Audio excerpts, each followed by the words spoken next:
Aku dah cakap. Klien, dia takkan upload gambar yang cantik.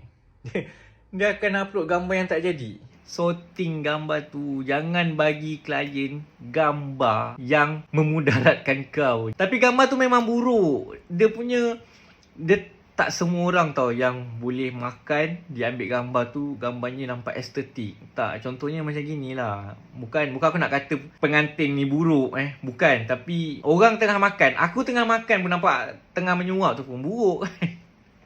Tapi tolonglah sorting gambar. Aku assume gambar ni gambar yang terlepas pandang lah, yang kau lupa nak padam.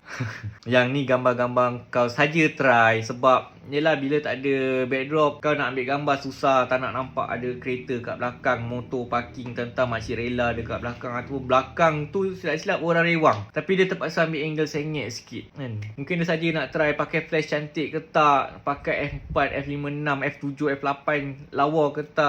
Yalah, kalau kau tak tiangnya tu kat belakang dekat belakang pengantin, nampak macam keluar daripada kepala pengantin tu Yalah, pengantin tengok balik, kepala dia yang berasap macam dalam gambar tu.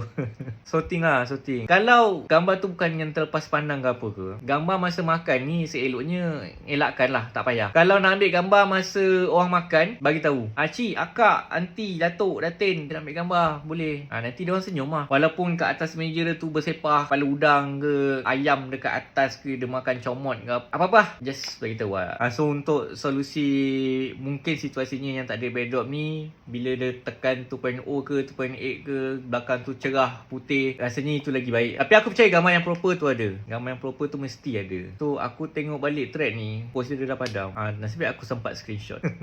Sorting gambar, pilih yang terbaik je bagi diorang.